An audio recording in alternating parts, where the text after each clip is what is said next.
And we are happy to see you and even happier for you to see us. Who is us? We are the folks here at TV Courtroom, hosted by yours truly, attorney Michael Cord, AKA Michael X, AKA the angriest black man in America.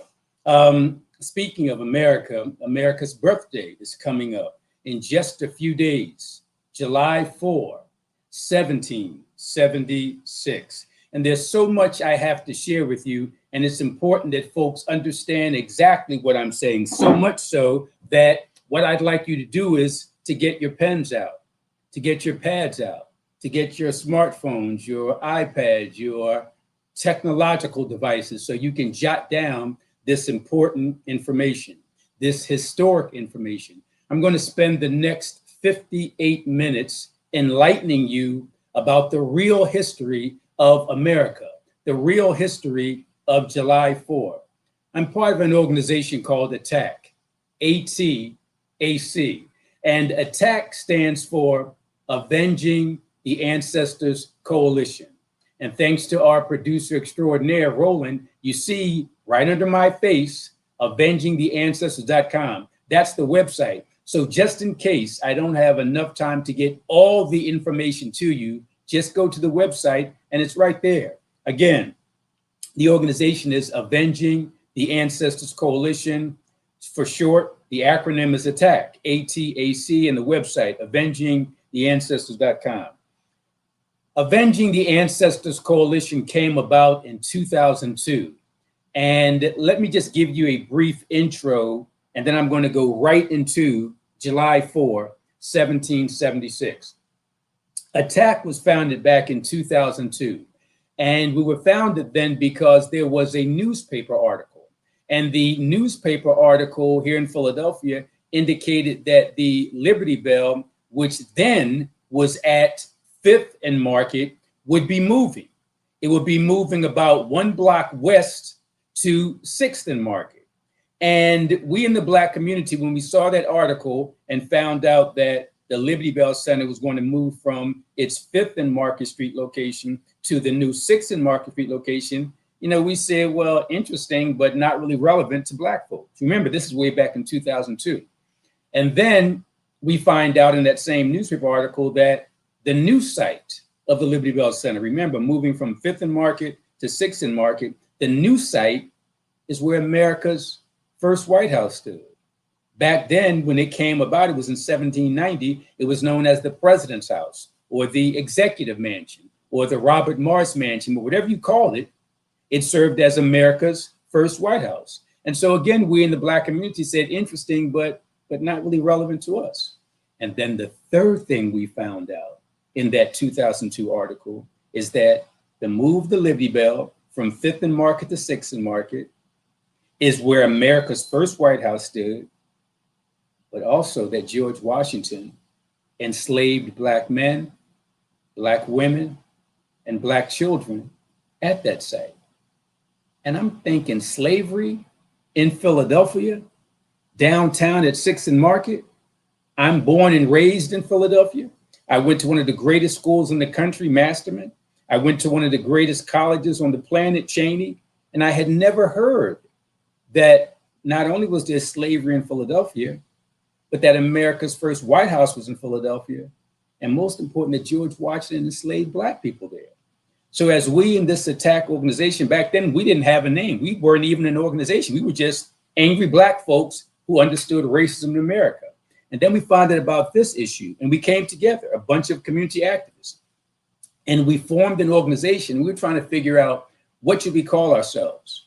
Well, we said, we are the descendants of great ancestors, not only the enslaved ancestors here in America, but the ancestors of the first human beings on the planet in ancient Africa, 200,000 years ago. So we wanted to put something about the ancestors there, especially in regard to those who were enslaved.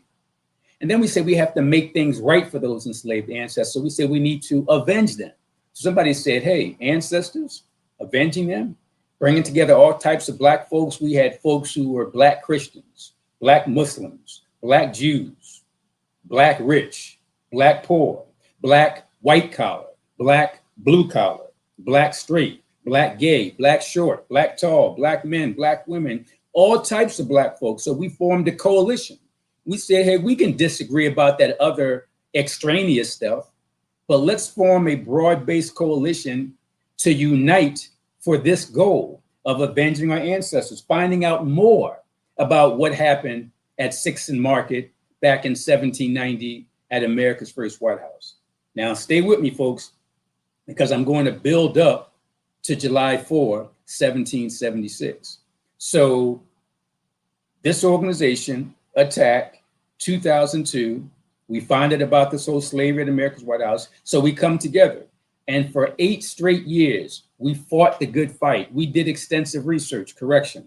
We had academics and scholars and professors who did the research. And what they did is they went to those dusty old history books in the library. They did the research, and then they brought that research to me and others, activists, soldiers on the street. And what did we do as activists? We converted that academic information into cultural ammunition because we were at war. And we took what our Black scholars taught us and we took it to the streets. We protested, we demonstrated, we petitioned, and we did it in a 2-pronged approach. We had academics in the boardroom debating the issues and raising issues. We had the activists like me on the streets raising hell. Academics raising issues in the boardrooms. Activists raising hell on the street. It was a 2-pronged approach. It was a 1-2 punch. And we were able to knock out historical racism. How? By making sure that now that we know about America's first White House, now that we know that George Washington enslaved 316 of our ancestors, now that we know that he illegally held 9 of them here in Philadelphia at America's first White House at 6th and Market downtown from 1790 to 1797. Now that we know that, we ran with it. And again, we protested, we demonstrated, we did all types of activism that our ancestors encouraged us to engage in 8 years relentlessly. Started in 2002, and on December 15, 2010, at 6th and Market, there was the grand opening of the first, I repeat, the first slavery memorial of its kind on federal property in the history of the United States of America. And let me pause and just talk about that for a second, because I love great Black organizations like the NAACP, the Urban League, all those great Black organizations. They do great work. They help get me into great schools like Masterman and great schools like Cheney and great schools like Ohio State School of Law. So I respect those organizations, but I'll say this Attack organization, we're not really sophisticated like those other groups. We're not structured like those other groups. We're like a Black guerrilla army. We hit and run. We basically are the updated version of Nat Turner without the bloodshed. And we fought the federal government for 8 solid years, from 2002 to 2010. And I can't really say that it was fighting them, because I was shocked to find out that many from the National Park Service, federal government, many from Independence National Historical Park, they embraced us. There were some old timers who had been there who really weren't as accommodating and welcoming. But the folks who are now at the National Park Service, the folks who are now at Independent National Historical Park, they're historians, and real historians tell the truth. So when we were able to get our truth from our academics, our scholars, based on their research, and present it to the Park Service, to Independence National Historical Park, they didn't fight us. In fact, we began to work together. And that's why on December 15, 2010, the grand opening of the first, I repeat, the first slavery memorial of its kind on federal property in the history of the United States of America. And not just any type of federal property. This is, in effect, the first White House. People say, well, come on, wasn't the first White House in DC? Well, not really, because there was something called the Federal Residence Act of 1790. And the Federal Residence Act selected Philadelphia as the temporary capital, while DC was swampland being constructed. People say, well, what about the two places George Washington resided in New York? Well, they were temporary locations. So if you want to make a credible argument that America's first White House is right here in Philadelphia, you can make that argument and you would have historical records to back you up. So that's how attack got on the map. That 8-year fight, that 8-year collaboration, we got the grand opening. And so now when you go to 6th and Market, you'll be able to see the footprint, the outline of America's first White House. You'll see how the Oval Office that they have in the White House in DC, how that came into play. You'll see not only the outline of the first White House, or the president's house, you'll also see the slave quarters. The slave quarters were situated behind the president's house. And this is really interesting. If you go to the Liberty Bell Center today, remember I told you it moved from 5th and Market to 6th and Market. If you go there today, you'll have the president's house on the Market Street side. Moving toward the south, you'll get to the new Liberty Bell Center. But check this out. Because the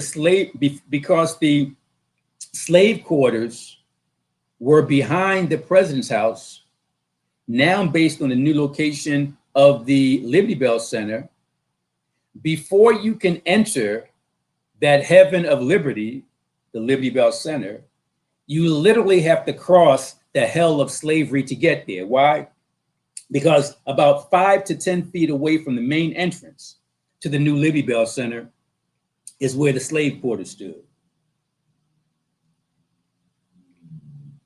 By the way, I just mentioned how I went to a great school like Cheney, and I often pretend like I'm thirsty so that I can hold up this mug.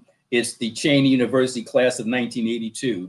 I graduated in 82, so anytime I'm thirsty or not thirsty, in order to brag about Cheney, I make sure folks see this mug. Having said that, let me get back to the end of the story about attack so we can jump right into the story about July 4, 1776. And I meant it when I said, I really hope that you all get your pens and pads out or otherwise write down this stuff, because there's some people that might want to challenge me and say, I don't know what I'm talking about. I welcome that fight. Write down what I'm saying and then do your research. And I assure you, if you do the kind of research I've done with vetted, credible, legitimate scholars, you'll come to the same conclusion I came to. In fact, my evidence is irrefutable. So if you want to challenge me, you can, but you'll lose. So we have this attack organization fighting the good fight, and we made sure that either on the day before Independence Day, that would be July 3rd, or on the date of the Independence Day. Cheney once again, that we had something called Black Independence Day. So our first Black Independence Day, which took place on July 3, 2002. So the next one obviously was in July of 2003.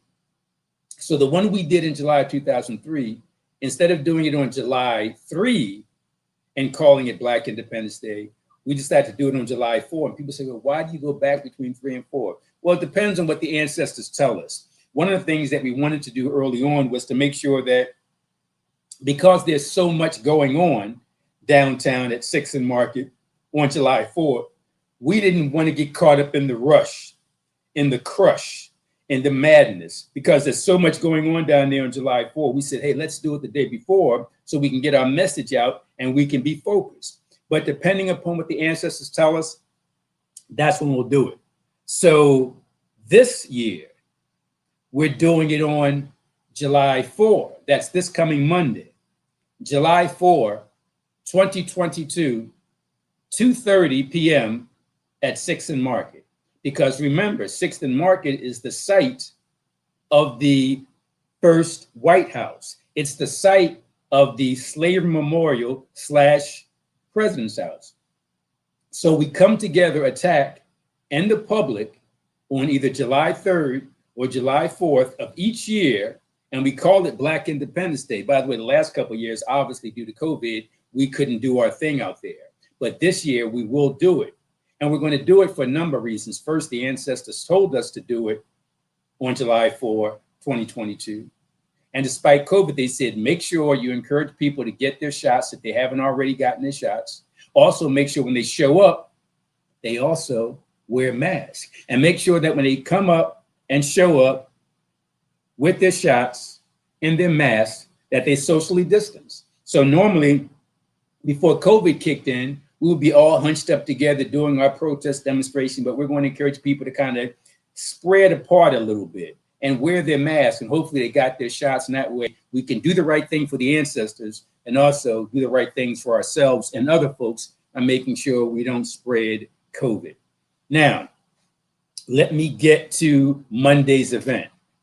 I put together a flyer, and if anybody's interested in checking out the flyer, all they have to do is to go to ATTAC's website. And as Roland showed us earlier in the show, it's avengingtheancestors.com. If you go to that website, avengingtheancestors.com, you'll see the flyer I'm about to read to you. Or if you go to my social media page, that's Twitter and Instagram, and just go to Michael Cord, Michael, as it indicates here in the nameplate, Cord, Coard. Just go to Michael Cord Twitter, Michael Cord Instagram, and you'll see the flyer I'm about to read. And if you don't have access to any of that stuff, don't worry about it. I'll be happy to email the flyer to you. So I need you to contact me at Michael Cord X, MichaelCoard, the letter X, as in Malcolm X.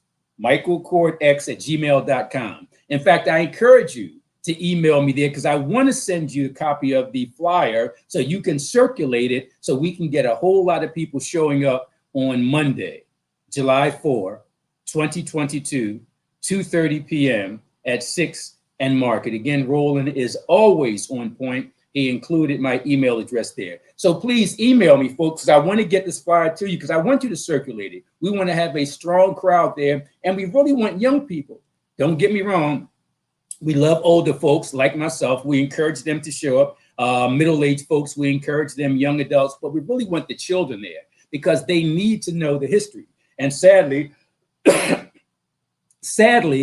in light of a rightward wing / fascist movement toward a new type of country here in America, the system is designed to hide the historical truth from young people in school. So I encourage folks, excuse me, folks. I encourage folks to make sure that they try to get as many young people as possible to show up on Monday, July 4, 2022, 2:30 p.m., 6 and Market. Because the system is designed such that, I got to tell you, Roland deserves a raise. He just posted for us the flyer. And I was actually going to read it to you, and I'm just going to read part of it, but you can actually see it. In fact, let's read it together because it explains to you exactly what we're doing here. At the very top, it reads as follows. Slavery on July 4th, 1776 in Philadelphia. Slavery existed in 1776 throughout the 13 colonies, including in Philadelphia and in Pennsylvania. President George Washington, who enslaved 316 Black women, Black men, and Black children in Virginia, transported 9 of them, beginning in 1790, to America's first White House, which is in Philadelphia at the site of the new Liberty Bell Center, located at 6th and Market. The flyer goes on to read, 19th Annual Avenging the Ancestors Coalition Attack. We've been doing this for 20 years. So the first anniversary was in 2003. The 19th anniversary is coming up on Monday, July 4, 2022. The flyer goes on to read as follows. Black Independence Day, Monday, July 4, 2022, 2:30 p.m., 6th and Market. And each year, each of those 19 years, we have a different topic. We call it, in a general sense, Black Independence Day. And then we focus on a specific topic relative to that. So this year's topic is July 4th, racist mythology. For more information, go to avengingtheancestors.com, or you can call us. I didn't give the number earlier, but I'll give it right now. 215-552-8751. 215-552-8751 if you want more information. And here's the information. Time now is 3:50, so we're rolling. We want to be doing this for the next 35 minutes or so. And again, rolling so thorough. The number's right there for you in case you didn't hear me. 215-552-8751. That's the attack number. And we'll be happy to answer any questions you have about July 4 or anything else. Now, here's where the lesson begins. Remember, the topic is about July 4th and it's racist mythology. So you're taught in schools that July 4th, 1776, when some great American heroes came together and they threw off the shackles of tyranny. They made sure that there would be no more taxation without representation. And great men like George Washington, Thomas Jefferson, and so many others rose up and fought against an oppressive dictatorial empire in the form of the British government. And these 13 colonies headed by George Washington, Thomas Jefferson, and the rest, they fought the good fight. They were basically David against Goliath, and they won. And after they won, it's liberty and justice for all. That's the BS mythology. I'm going to tell you the truth. And I'm not making the stuff up. This comes not only from African-centered scholars, but it comes from honest Eurocentric scholars, because a historian is a historian. And by the way, I know you heard me say a historian. Many people mistakenly say an historian. But because H in historian is a consonant, not a vowel, then you use the article a, not the article an. So you would say an apple because apple begins with a.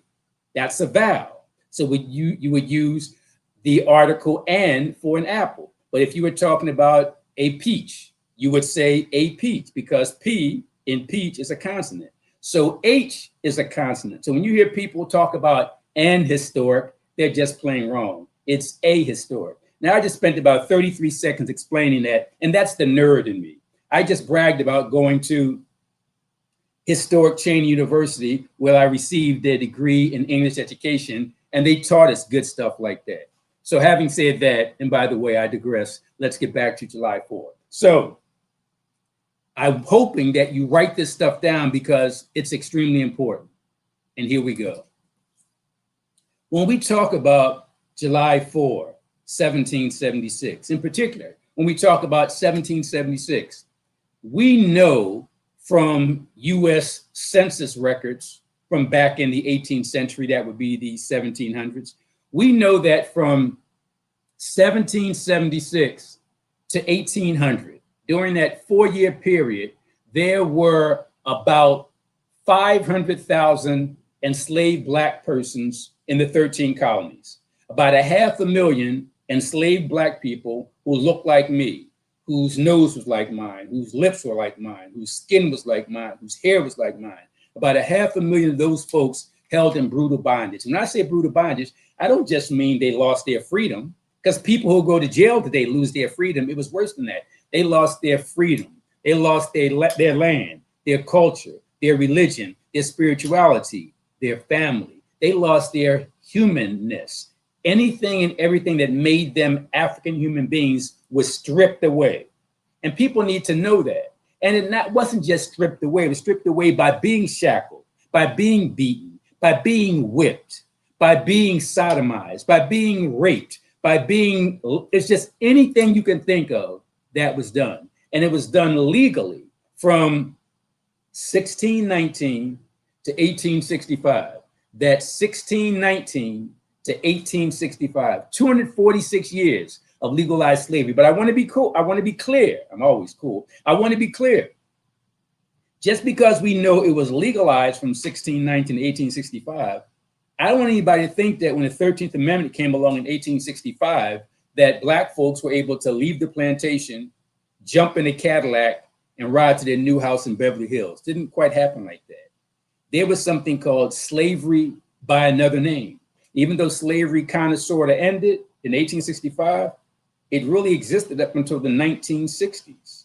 because it wasn't until the Civil Rights Act of 1964 and the Voting Rights Act of 1965 that Black folks kind of, sort of got their foot in the door toward freedom. Did they get freedom? Of course not. We still don't have it, but we kind of, sort of got our foot in the door, because after slavery, there was something called convict leasing. And what was convict leasing? Convict leasing was based on something called the Black Codes. During slavery, they had something called the slave codes. These were laws passed in various counties, various cities, various towns, various states by the federal government, laws that governed our status as quote unquote slaves. So there were the slave codes, 1619, 1865. When slavery kind of, sort of ended with the 13th Amendment in 1865, there was something called the Black Codes. It went from the slave codes to the Black Codes. What were the Black Codes? The Black Codes were new laws designed to create slavery by another name. They were new laws that were designed to throw us back into a state of slavery. For example, I hate to tell you this and burst your bubble, but the 13th Amendment really didn't end slavery. How do I know? Because I read the 13th Amendment. It doesn't say slavery and involuntary servitude are hereby abolished, exclamation point. It doesn't say slavery and involuntary servitude are hereby abolished, period. It says slavery and involuntary servitude are hereby abolished, comma, except following conviction of a crime. So what does that mean? That means you couldn't be enslaved because you were Black in America, but you could be enslaved because you were a criminal in America. Well, what do you mean criminal? I mean these various counties and these various states began to pass these laws called Black Codes, laws like curfew violation, laws like loitering, laws like not being employed by white people. And if you weren't employed by white people, that was a crime. Laws like vagrancy. And by the way, the legal definition of vagrancy is today exactly what it was back then. It simply means being out in public with no visible means of support. But what the hell were these counties and these states thinking? For 246 years, 1619 to 1865, you got us shackled and locked down in slavery. You kind of, sort of let us go in 1865, but we don't have anything. We don't own any property. We don't have any money. We have nothing. So we have no visible means of support. But you create a law called vagrancy that criminalizes people who have no visible means of support. So now you arrest us because we're vagrants. Now you arrest us because we're loitering and we don't have any houses. Now you arrest us because we violated curfew, but we got nowhere to go. And what happened when we violated these laws? That's where convict leasing came in. Because now let's say it's Michael X, 1865. I leave the Cord Plantation, because that is a white man's name, but I'll talk about that later if we have time. So I'm finally free, I think, in 1865. Michael X, I walk off the Johnson Plantation. Sheriff comes down the road and says, "Hey, what are you doing out here?" And I said, "We just got our freedom." He says, "Do you have a job?" I'm like, "No." "You got real estate?" "No." "You got money?" "No." "You got anything that shows you got some support?" "No." "Okay, I'm going to lock you up." And once I get locked up, I go to trial. I have no defense. I'm found guilty. They impose a $50 fine. I can't pay the fine. I have no support. So if I don't have the money to pay, now the jail will lease me to the state prison. So I got to work off that $50. And then it got worse, because what would happen is this.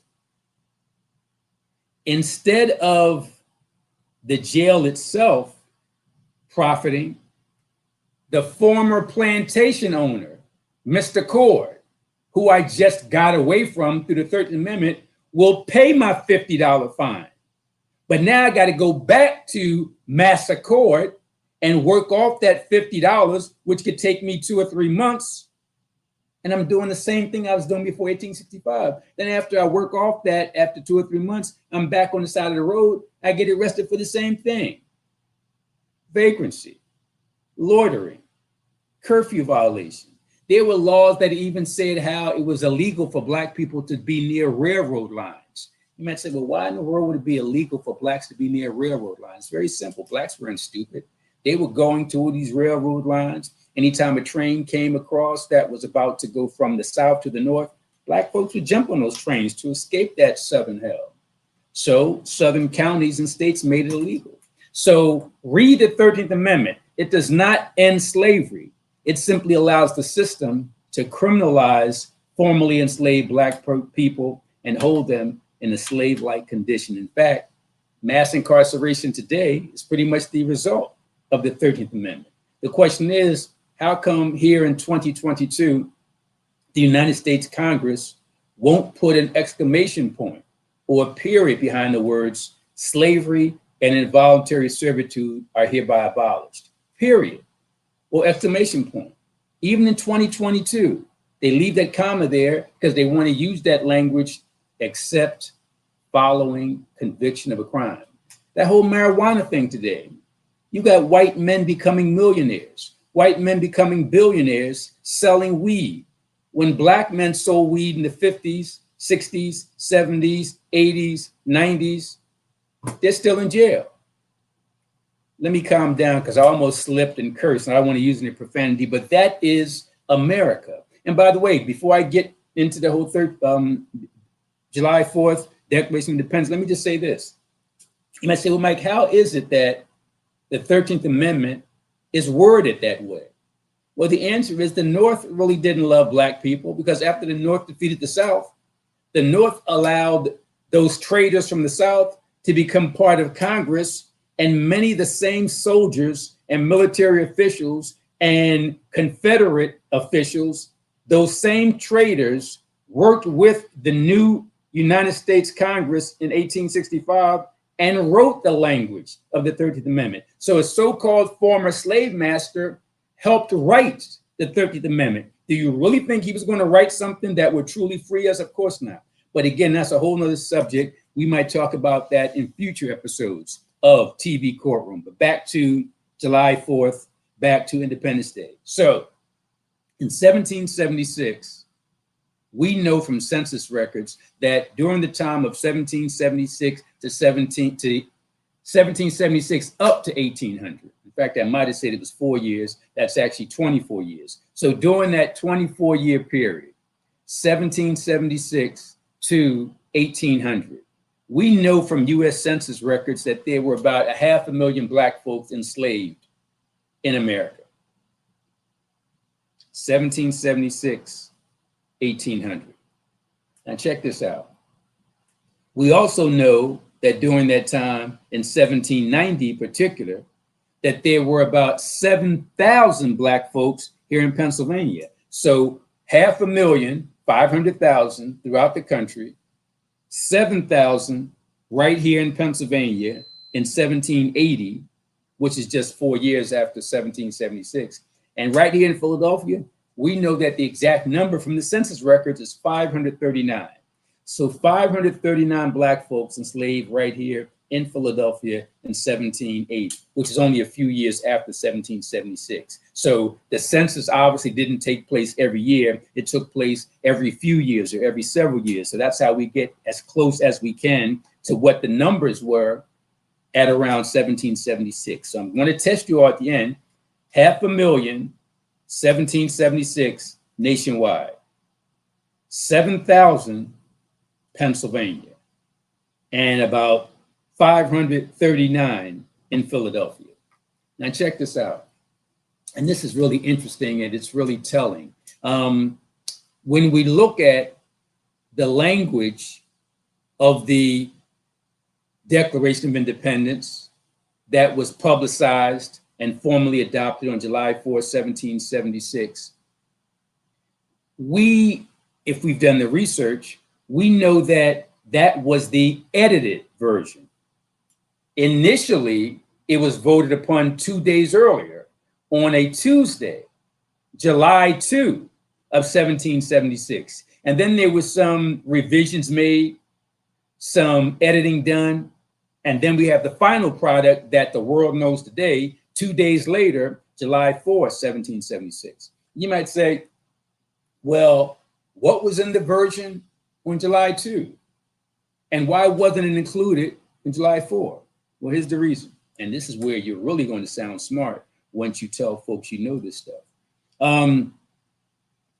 In the first version, Thomas Jefferson, who's given credit for being the original drafter of the Declaration of Independence, some people say he plagiarized it from the Virginia Declaration, but that's a whole other topic. But let's say Thomas Jefferson is the legitimate author of the Declaration of Independence.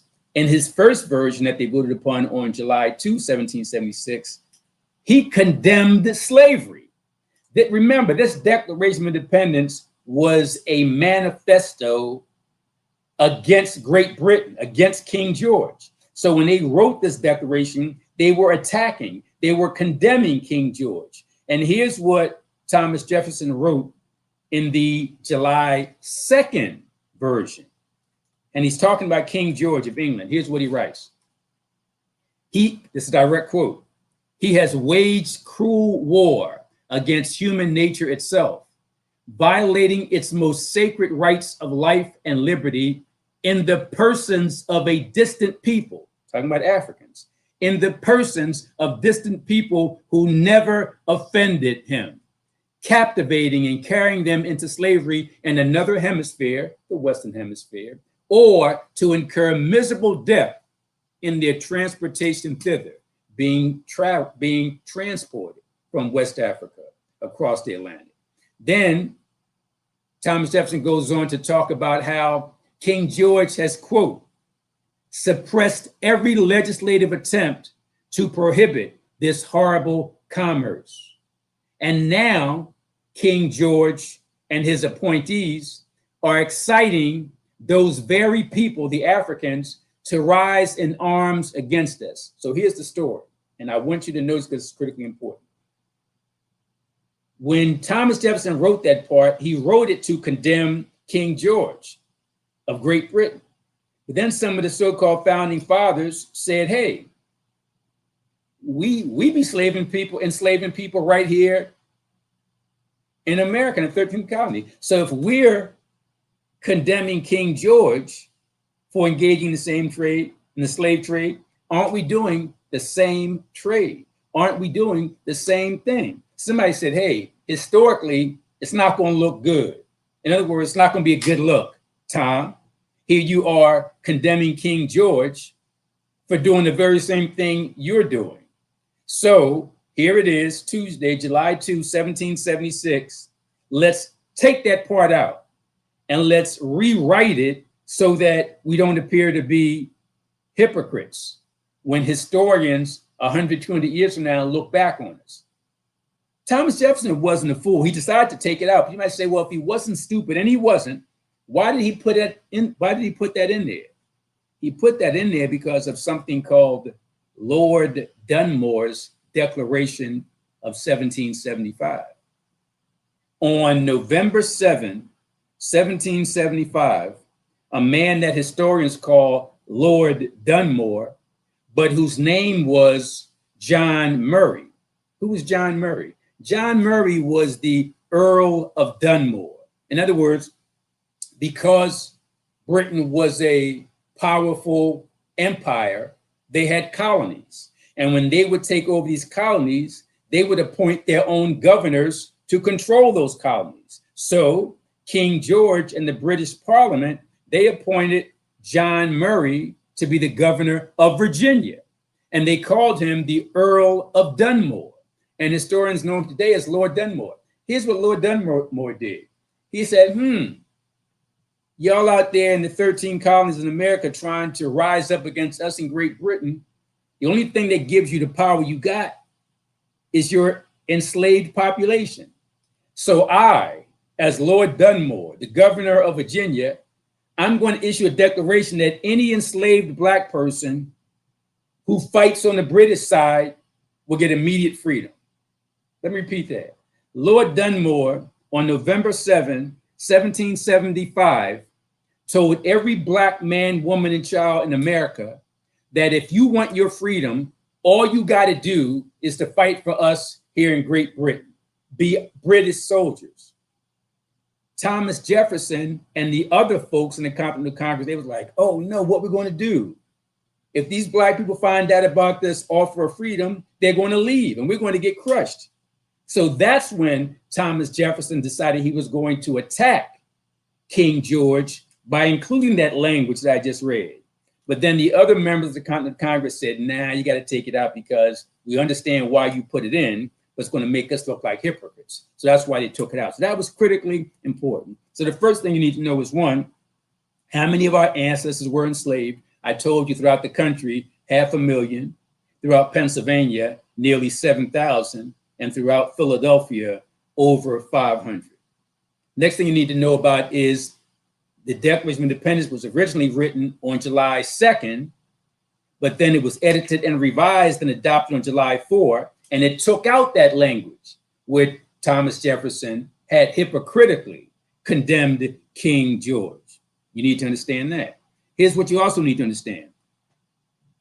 Along with Thomas Jefferson, there were 55 other white male property owners that signed the Declaration of Independence. So in other words, it was a total of 56 white male property owners who signed the Declaration of Independence. And check this out. 41 of those 56 white male property owners were involved in the slave trade. 41 of 56. That means 75% of the men who signed the Declaration of Independence were involved in the slave trade. So you're telling me as a black man, as a descendant of those enslaved people from 1776, that I should celebrate July 4th? Man, you must be out of your damn mind. So remember that 41 of 56 were involved in the slave trade. Other thing you need to know about is this, that one of those 56, apart from Thomas Jefferson, was George Washington. Now, George Washington was what they call the commander-in-chief of the Continental Army. Later, he became president, but from 1775 until 1783, he was the leading military officer. His formal title was commander-in-chief of the Continental Army. And he is interesting for a number of reasons. I'm going to get to it in just a second. The second reason, let me get to the first one. When you think about America, if there is a man god that personifies America, it would have to be George Washington.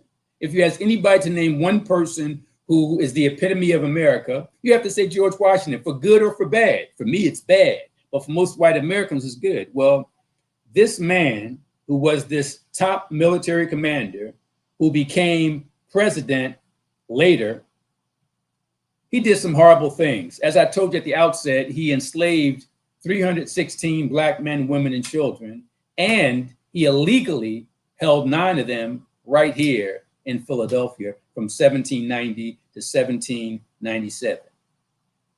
But there's one incident among millions that show you the monster that George Washington was. Put aside the fact that history books tell us that he had wooden teeth. He had no damn wooden teeth. We know from the records of his own dentist, who was right here in Philadelphia, that George Washington's false teeth had been, quote, yanked from the mouths of his slaves, unquote, and placed in his mouth. There's something called the Mount Vernon Ladies Association. That's the group of scholars who know everything there is to know about George Washington, based in Mount Vernon, Virginia. And for years, for decades, for centuries, they kept saying, oh, it's not true. George Washington had wooden teeth and he never took the teeth from enslaved black people. Well, finally, about 6 years ago, they had to admit, because the records from the Philadelphia dentist were found. And it was clear that the teeth in George Washington's mouth didn't come from a tree. It came from black people. So now the Mount Vernon Ladies Association changed it. First, they said it was a lie. His teeth were not yanked from my ancestors' mouth. They said, yeah, he got the teeth from black people who were enslaved, but he paid them for it. Think about that for a second. You're enslaving somebody. You're not paying them a damn dime. You're beating them. You're whipping them. You're enslaving them. You're raping them. But you're going to pay them for their teeth? Yeah, right. But that's a side issue. I want to give another example in regard to George Washington. And today is July 1, 2022. Tomorrow will be July 2 of 2022. Did you know that George Washington, and you probably didn't, so I'll tell you, George Washington on July 2, 1766, that was 10 years before the Declaration of Independence, George Washington sold a black man for a keg of molasses and some rum. Now, it's bad enough to pay cash money for a human being. That's evil incarnate. But George was like, man, they ain't even worth money. What you got, fellow white man? You got some molasses? You got some rum? All right, give me some molasses, give me some rum, and I will trade my quote unquote slave, a black man known as Tom. Do the research.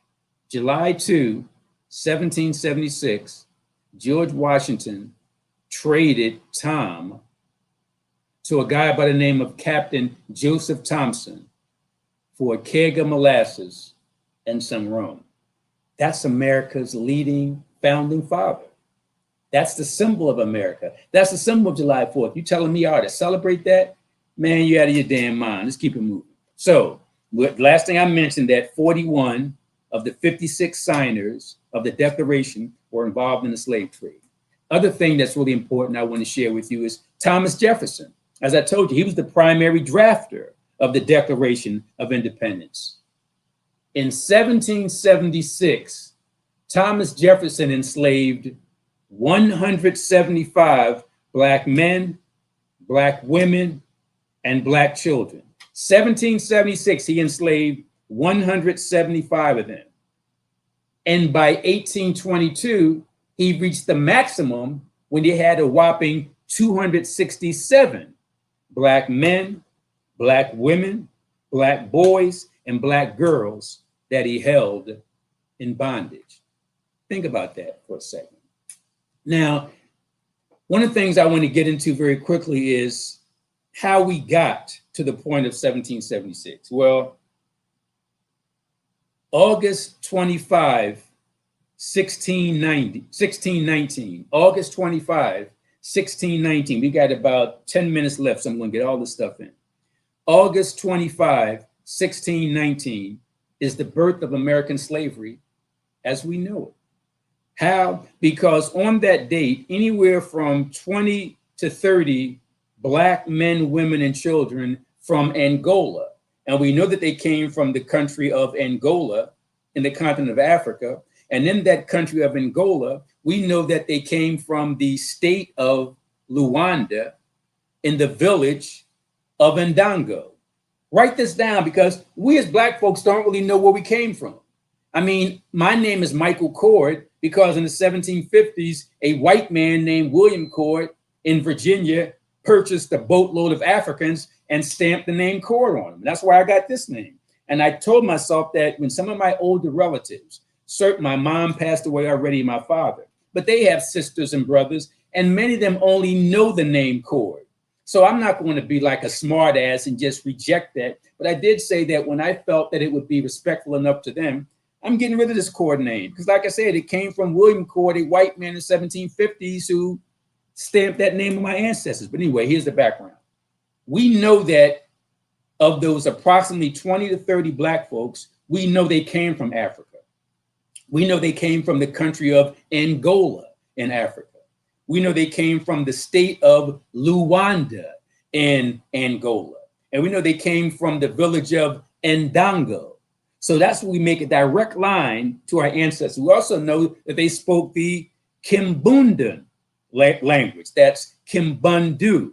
There was a language called Kimbundu. So I said that at a certain point, I got to do some serious research because I want to know some names of males, boys and men who spoke that Kimbundu language and what word they used for brave, for strong, for courageous, for rebellious.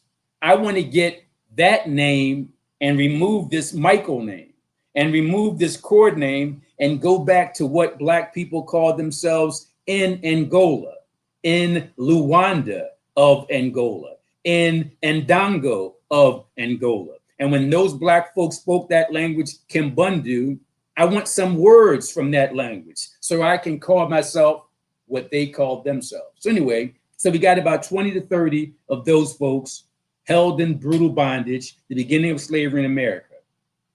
From that, Black folks still rose up because the symbol of courageous revolution wasn't George Washington, wasn't Thomas Jefferson. It was Crispus Attucks. Who was Crispus Attucks? He was the first to die in the Boston Massacre. And the Boston Massacre basically began the violence that led to the Revolutionary War, the violence that led to the Declaration of Independence, the violence that led to July 4th, 1776. And Crispus Attucks was a Black man. He had an African father and a quote unquote Indian mother. And on March 5, 1770, he became the first to die. So you go back to 1619, we're going through hell. You go to 1770, we're going through hell through Crispus Attucks. And then we get up to July 4, 1776, when there were about 500,000 enslaved Black folks in America, about 7,000 Black folks here in the Pennsylvania colony. And of that number, over 500 right here in Philadelphia. And you telling me I ought to celebrate July 4th? Once again, you're out of your damn mind. Let's keep it moving because there's a lot more I want to share with you. We got about 6 minutes left. Historic Cheney University. So one of the things I also want to mention when we talk about the July 4th, 1776, after those 56 white male property owners signed the Declaration of Independence, shortly after they went to a real full-scale war. And not only did they declare their independence, they declared war. Did you know that George Washington initially banned Black men, free Black men, because there were some free Black men. He banned free Black men and enslaved Black men from fighting in the Revolutionary War until Great Britain began to kick George Washington's ass. And George Washington said, oh, I need to go get the brothers. I'm sure they can fight. They got courage. They're heroic. More than 5,000 Black men fought for the United States against Great Britain. And because of those 5,000 Black men, many of them who lost their lives, the tide turned in the war. And by 1783, the 13 colonies had defeated the British government. So if we're going to celebrate anything about July 4th, let's celebrate Crispus Attucks. Let's celebrate those 5,000 Black men who, by the way, and this is one of the worst parts of the story, despite the fact that those 5,000 Black men fought, remember, George didn't even want them in until he got his ass kicked. And then once he let them in, they helped him win the war by 1783. You know that America enslaved, America re-enslaved many of those 5,000 Black men who had survived the Revolutionary War. So these Black men shed their blood, their sweat, and their tears. Many of them died, and many of those who survived were re-enslaved after taking America to victory over Britain in 1783. Who does that? White America. That's why you as Black Americans must not celebrate July 4th, 1776 as a great day for you. And even beyond 1776, you talk about the sacrifices Black folks made. We built the White House in 1792. We built the US Capitol in 1793. We did all of that stuff. But it's more than that. We made it possible for America to get where it is today. You know, if you have a company and for 246 years or for 300 years or 400 years, you don't have to pay your employees a dime and you can exploit them economically, well, you're going to have a great company. because you don't have any expenses. Well, America, for 246 years, 1619, 1865, had these black folks, they didn't pay them a dime, and it went beyond 1865. It went up to at least 1960. So we're talking about 350 years of brutal oppression. And even throughout American history, 12 United States presidents enslaved black people, from Martin Van Buren, who had 1, up to George Washington, who had 316. Black folks are everywhere. You look at the US Constitution, it came about in 1788 when it was ratified. You look at that document, that's racist. They got something called the 3/5 clause. You know what that is, where black folks were not considered human. They were less than human. They were subhuman. They were a fraction of a human. They were 3/5. That's in the Constitution. You don't believe me? Go to it. It's still there. There's a line through it to make sure that you know that's no longer applicable, but it was written in there. Go to Article 1, Section 2, Clause 3, and you'll see the 3/5 clause. You want more? There was the importation of Africans. What happened is in 1788, 1789, the founding fathers who drafted the Constitution said, hey, slavery is bad, but we're making too much money. So we're not going to end it now. We're going to continue the importation, but in 1808, in about 20 years, we'll end it. Now, remember what they said. They didn't say they would end slavery in 1808 after writing this in 1788. They said they would end the importation, which means we're going to continue to enslave people. We're not going to bring any new blacks in to be enslaved. Well, if that's true, and it is, how come there were more enslaved black people after 1808 than before? It's very simple. The evil, racist folks in America began to breed black people into slavery instead of transporting them.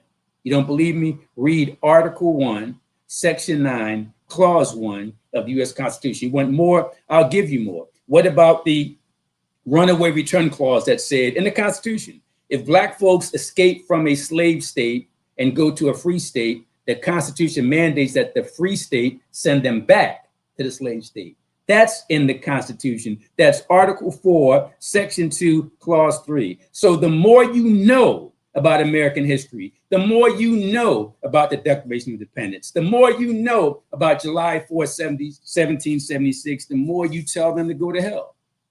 And I want you to be able to avenge your ancestors, avenge those people from 1776, avenge those 500,000 blacks who were enslaved across the country, avenge those 7,000 blacks who were enslaved right here in Pennsylvania around 1776, avenge those over 500 black men, women, and children who were enslaved right here in Philadelphia. How do you do that? Very simple. You come to the Attack Black Independence Day on Monday, July 4, 2:30 p.m. at 6th and Market. That's Monday, July 4, 2:30 p.m. at 6th and Market. For more information, go to avengingtheancestors.com or email me at michaelcordx@gmail.com. Thank you all very much. Have a safe and wonderful non-July 4th weekend. Call it Black Independence Day. Thank you very much.